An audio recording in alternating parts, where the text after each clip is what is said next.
grabe na init. Ramdam ko ang halik niya sa leeg ko, pababa sa aking. At mas pag-uusapan. Tinanggal niya bigla yung panty ko. Mga sikretong dito mo lang mapapakinggan. Top Secrets. Top Secrets. Top Secrets. Top Secrets.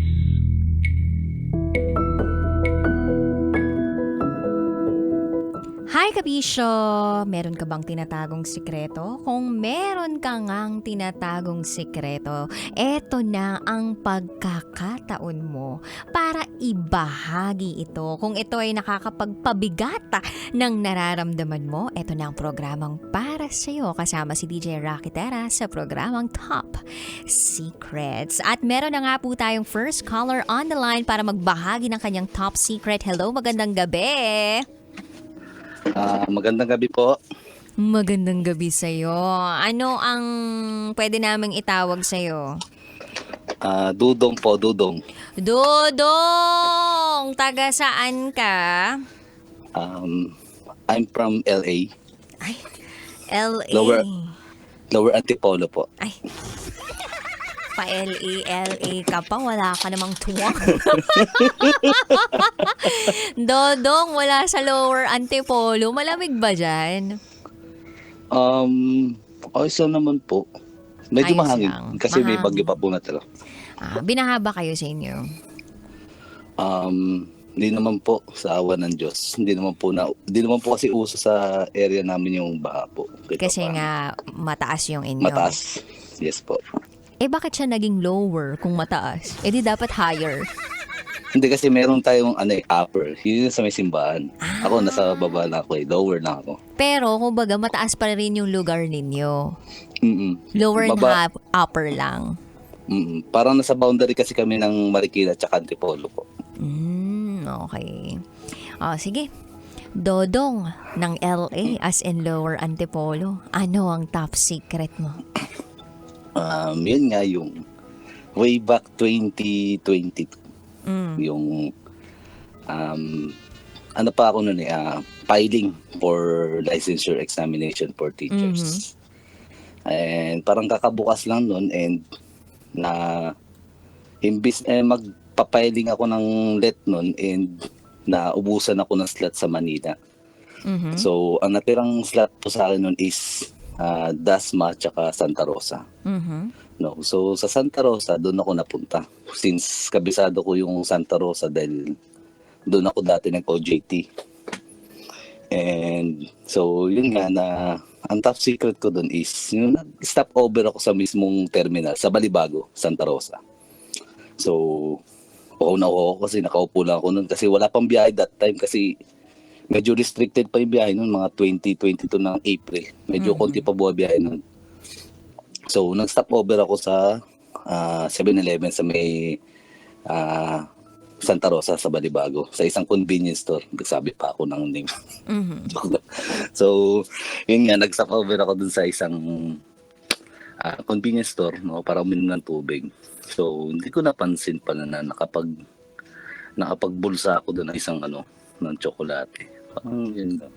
Nakapagbulsa ka ng isang tsokolate mula sa convenience store? Wala. Hindi ko alam kung na-recognize siguro ng bantay. Pero hindi ko naman sinasadya. Grabe naman yun. Ano lang yun Cadbury ng isang piraso lang. Pero paano mo na ilagay sa bag mo, na isuksok mo? Saan mo na ilagay?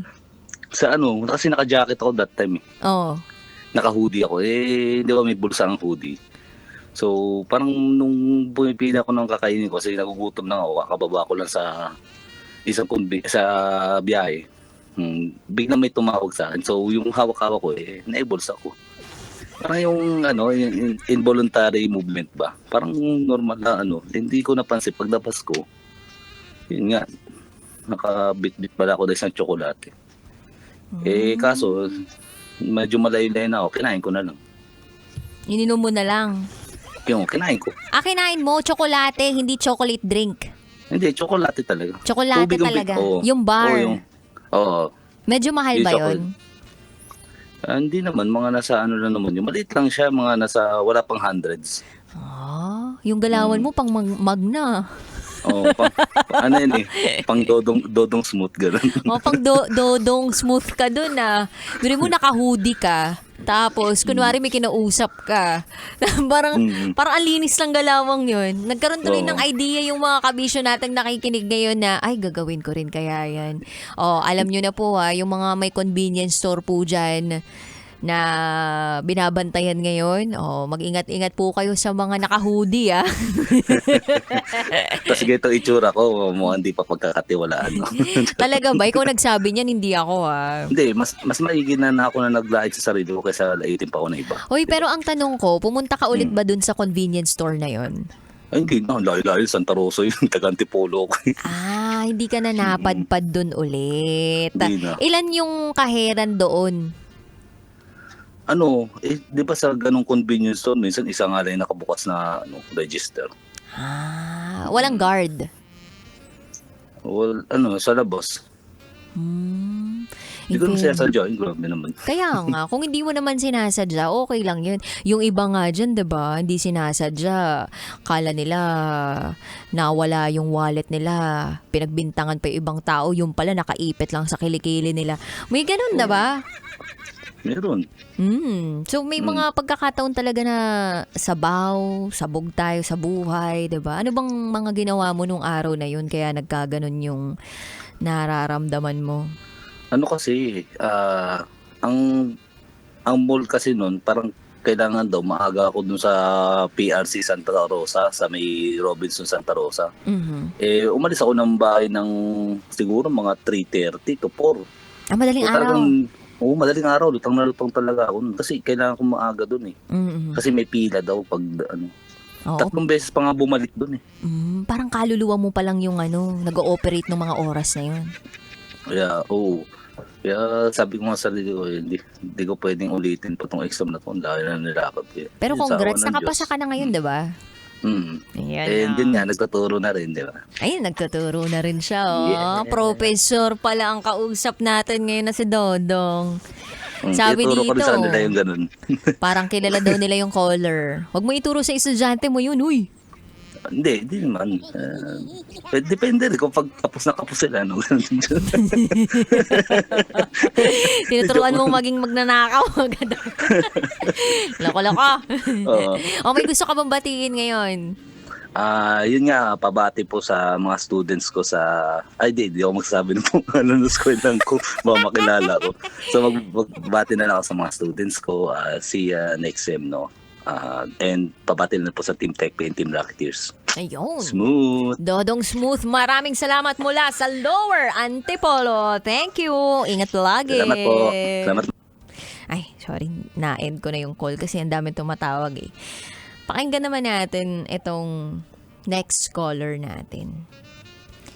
Pag ganito pala, nararamdaman ko rin talaga na yung iba, hindi naman nila sinasadya na gawin yung isang bagay na medyo mali. Pero nagagawa nila. Diba?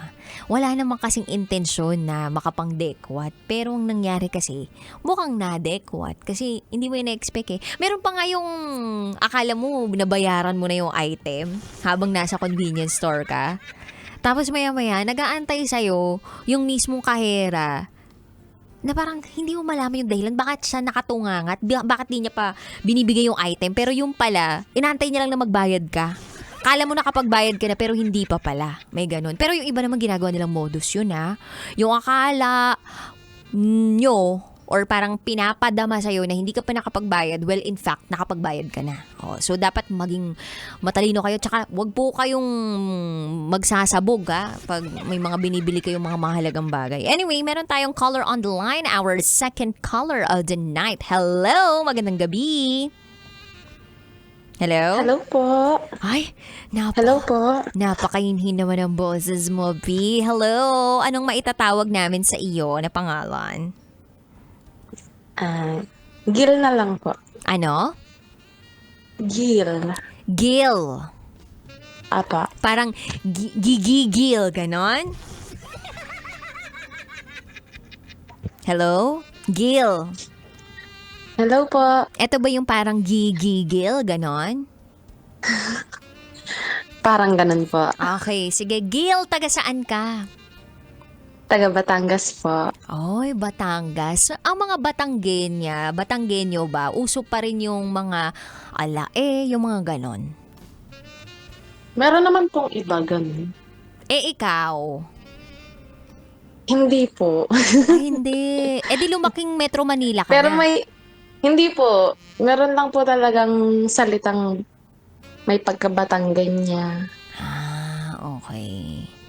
Pero hindi naman po yung may mga alae. Ganun. Oo. Yung mga nag-aalae, yun yung mga medyo talagang tubong or parang sagad-sagara na tubong Batangas na. Opo, ganun po. Ah, pero yung mga medyo bata-bata katulad mo, hindi na nakuha yung alae. Hindi na po. Ah, okay. Okay, sige. Gil, mula sa Batangas. Ano ang top secret mo?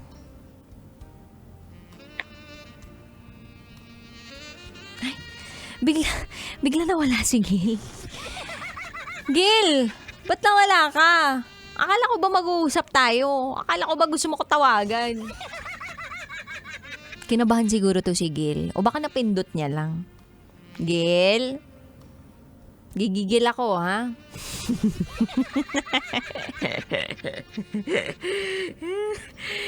Ay, weak signal. Ah, pag ganun pala. Medyo mahina yata signal sa sa Batangas. Ganun ba yon? Mahina signal sa Batangas. Hello? Okay. Well, abangan natin yung ating second caller. So, Kabisyo, kung ikaw gusto mo ring tumawag, eto ng pagkakataon mo para tumawag sa akin. Para magbahagi ng iyong pinakatatagong sikreto, 0917-814-9718. Inuulit ko at 0917-814-9718. Kapiling pa rin ang tagapagsiwalat ng inyong pinakatatagong sikreto.